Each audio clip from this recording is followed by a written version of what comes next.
Joining me now from the NFL Network is Steve Weissman. Thank you so much for joining me. Thanks for having me, Steph. Can't wait. Yeah, lots to get into, especially with that NFL MVP race. Lots of twists and turns at this point and heading into week 11. Surprise, surprise. It's looking like a quarterback. We'll take it this year. Josh Allen is the heavy favorite right now. He's got over 2,600 yards with 19 touchdowns, plus 3 on the ground and only 6 interceptions. But we always know Brady is in the mix. Of course, we got Dak Prescott, Matt Stafford.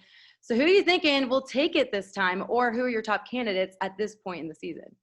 Well, Steph, you named a couple of my guys, and you talk about quarterbacks. The last 8 MVPs have been quarterbacks, right? And so 17 of the last 21 have been quarterbacks. So chances are it's going to be a quarterback, especially with the way things are playing out this year. That said, you got to put Tom Brady right up at the top. For me, he's the number 1 guy. Leads the NFL in both passing yards per game and passing touchdowns. And he's doing it at age 44, which is absolutely insane. He only needs 130 yards and 3 passing touchdowns this week to get to 3,000 yards and 30 touchdowns in his first 10 games. The last player to do that, Patrick Mahomes, guess what he did that year? He won the MVP. I also put Lamar Jackson up there. I think last week was an outlier for him, and I just kind of throw that performance out. The Ravens right now rank 2nd in total offense. And get this, Jackson has accounted for nearly 83% of the Ravens offense. So they're ranked 2nd. He's accounting for 83% of that. Leads the Ravens in rushing, 639 yards. He's top 10 in the NFL in passing yards per game and rushing yards per game.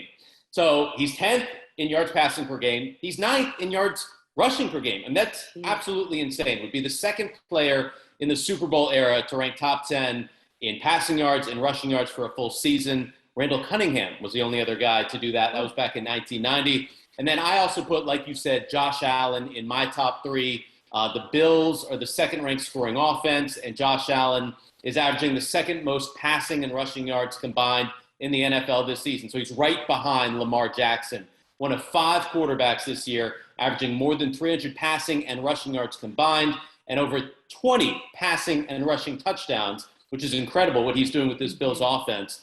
He's got a 100-plus passer rating in 6 of his last 7 games played. And for me, what do these 3 guys have in common? They all lead teams that are in first place in their respective divisions. MVPs, in my opinion, are winners. Brady, Jackson, and Allen, they lead the way right now for me. Being that good in the NFL is definitely hard to do. But in this business, it's pretty brutal. So there's always going to be criticism. Much of that does fall on the head coach. There's many franchises who will have to consider whether or not they want to stick with their current head coach or make a change at who's calling plays. As the season continues to play out, which coach do you think needs to panic about being on the hot seat? I don't love the hot seat term. I'm going to start with this. So right now, there are 13 teams with either 4 or 5 wins this season. So that's the most through week 10 in NFL history. That's good for a lot of coaches. Also, every team in the NFL has multiple losses after week 10, so there's still a lot of opportunity. That said, halfway through a season, when you haven't won a single game through week 10, I do think that's a problem. So Dan Campbell signed a 6-year contract. I think they give him more than a year. But 0-8-1 is not good. They rank 28th in offense. They rank 28th in defense. They could be, Steph, the first team to ever go 0-16-1 in a season. I don't think they will. Not a record you want. So, that's a tough spot to be in if you haven't won a game. For me as well, the Jags right now are 2-7 with Urban Meyer. It's not great. He said they're not far off. He said there's a lot of positivity. So I like to hear that. The defense has been a bit better, but Urban is an offensive guy, and the offense is pretty bad. I mean, they're 2nd worst in scoring, dead last on 3rd down, 2nd worst in turnover differential. That's not good. Plus, he had that incident earlier this year that was a distraction for the team. And in my opinion, in the NFL, your head coach just can't be a distraction. Yeah, you got to win the locker room. Sometimes teams do hold on to their head coaches a little too long for things to turn around. But it's not common for an NFL coach to be fired after their first year. You mentioned Dan Campbell.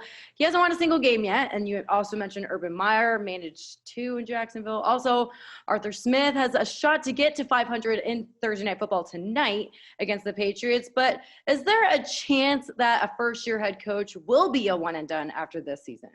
So Dan Campbell could be that guy. For me, Arthur Smith, the difference between 5-5 and 4-6 is pretty big. So this week's game against the Patriots is really important. Since 1990, 30% of teams that started 5-5 made the playoffs. Who started 4-6, so that's kind of massive. Kyle Pitts has lived up to the hype. A.J. Terrell doesn't get enough hype. And Matt Ryan, to me, is still clutch. 3 fourth-quarter comebacks this year. Has the highest grade from Pro Football Focus since week 4. Last week's loss to Dallas was rough, but Smith took the blame. It was just one game. I think Arthur Smith is fine. Nick Sirianni, another guy for the Eagles. The Eagles right now 4-6, currently 1 game behind the 5-5 Panthers for that 7th and final playoff spot in the NFC. So still in the playoff hunt. I think he's doing all right. They actually beat the Panthers in week 5. And get this, they have the 3rd easiest remaining strength of schedule based on combined win percentage of remaining opponents. So if it happens, Nick Sirianni can become the 3rd coach in Eagles history to make the playoffs in his very first season. That's still a big possibility there. They do need to find a way to win at home. They're 0-4 at home. Eagles fans are not going to like that. I lived in Philly for 3.5 years. They love their Eagles. They're 0-4 this year. 4 more games in Philly of their last 7. But since week 8, the Eagles actually lead the NFL 208.7 rushing yards per game. They're nearly 33 points per game since week 8, ranked 2nd in the NFL. And Jalen Hurts, I like what he's doing out there. First quarterback since at least 1950 with 3,000 or more passing yards and 800 or more rushing yards in his first 14 career starts. So I think Sirianni's doing all right in Philly. Yep. Well, sometimes it's just not a fit. We saw that with Odell Beckham Jr. in Cleveland. He wasn't happy there for some time, but from a football perspective, do you think he made the right decision in signing with the Rams? Or, did he leave a lot of upside on the table for the Chiefs, Packers, Seahawks? There was a lot of teams vying for him at that point. Steph, I think it's a little too early to tell at this point. It's just 1 game. Initially, to me, this was a low-risk, high-reward move. However, since Robert Woods' injury, there's going to be a little bit more pressure put on Odell now. That said, the Rams are all in. OBJ was kind of like that cherry on top. They are Super Bowl or bust right now. Plus, he's always loved the West Coast. He said when you wake up, it's nice, it's sunny, and it's hard not to be motivated to want to be great. So personally, as someone who lived in cold weather cities my entire life, before moving to LA, I can attest that it is truly life-changing. And a sunny sky translates to a sunny disposition, and a happy and a motivated Odell Beckham Jr. is going to be fun to watch. I like the decision. I don't think he left stuff on the table. We'll see what happens, but I like Odell Beckham Jr. as a Ram. Yeah, he'll get there. Give him some time. He just got to LA. But this past draft had a lot of quarterbacks in the first round. We got to see them get some action in the NFL as a rookie. Lots of struggles, but Mac Jones is stepping up and making lots of improvements. Which quarterback do you see the most upside on? Steph, you said it. I got a lot of good things to say about Mac Jones. This guy has 6 wins this year, more than all other rookie quarterbacks combined. He's got a completion percentage of 69. That makes him the 5th rookie quarterback since the 1970 merger with 6 or more wins and a 65 or more completion percentage. Each of the previous 4, Ben Roethlisberger, Robert Griffin III, Dak Prescott, and Justin Herbert, all went on to win Offensive Rookie of the Year in those seasons. He leads all rookies in passing yards, all rookies in passing touchdowns this season. According to Pro Football Focus, he joined Matt Ryan as the only rookie quarterbacks, get this, to earn a 90-plus grade in multiple games. But wait, there's more. Mac Jones had his best downfield performance of the season in Week 10 against Cleveland, so he's actually getting better. He had a perfect passer rating, 158.3, on passes of 10 or more yards. That's something that earlier in the season he wasn't doing as well with. He can become the 3rd rookie quarterback to win each of his first 5 road starts in his career. The other guys, Dak Prescott, Ben Roethlisberger, it's pretty good company. And guess what? He's going to Mercedes-Benz Stadium. You know all about that. Last time he was there, He was with Alabama. He led them to the win over Florida for an SEC championship. I am very high on Mac Jones right now. Yeah, we did see a rise in his performance, but not every rookie quarterback is having the same success. First overall pick, Trevor Lawrence, only has 2 wins in Jacksonville. Justin Fields, we're seeing the mess of an offense in Chicago under Matt Nagy. It's a big jump to go from D1 to the NFL. But which quarterback is scaring you the most right now in the rookie class? So, Steph, at this point, I think everyone other than Mac Jones is struggling. But of the top 2 picks, you talk about Trevor Lawrence. I'm actually a little bit more worried about Zach Wilson right now. I know he's injured, but before that, completing less than 58% of his passes, 4 touchdowns, 9 interceptions. That's not good. Passer rating under 64. He has been thrown into a tough situation with the Jets, but he's only averaging 6.5 yards per attempt. I do like his attitude. I think he's got this swagger that I appreciate. I like how he's really supported Mike White when Mike White was kind of thrown into the fray, his willingness to learn. But there are some concerns right now. Trevor Lawrence as well, but Zach Wilson for sure. Mm-hmm. Yeah, and when we're looking at these quarterbacks, they've been playing longer than they ever have. At 39, Ben Roethlisberger has been the Steelers franchise quarterback the past 18 seasons. He has not made any retirement plans as of yet, but he has a bit of a decline in his performance. That does indicate that the end is near for Big Ben. Should the Steelers go all in on a draft pick, or should they go after a big name veteran? It's interesting. I don't know that they necessarily do either one, because if you take a look at their record with Ben Roethlisberger, the Steelers 17-8 since 2019. Not bad. He's got a 688 win percentage over the last 5 seasons. That's the 5th highest among active starting quarterbacks over that span. And then you got a guy in Mason Rudolph who I think can still be a starting quarterback in this league. He's 5-4-1 as a starter, coming off a game where he had a career high in pass attempts and completions, 4-1-1 at home in his career as a starter. And then you take a look at the history, Steph, in terms of trading multiple first-round picks or a lot of picks to move up and get a quarterback. So this past year, the Bears did it for Justin Fields. The Niners did it for Trey Lance. So TBD on both of those. But looking back, the Jets did it for Sam Darnold 2018. Not worth it. Cardinals did it for Josh Rosen 2018. Not worth it. Bears did it for Mitchell Trubisky 2017. Rams did it for Jared Goff 2016. That didn't work out. Washington did it for RG3 back in 2012. That didn't work. That was 3 first-round picks. On and on. I mean, the Jags did it for Blaine Gabbert 2011. Not worth it. I got more.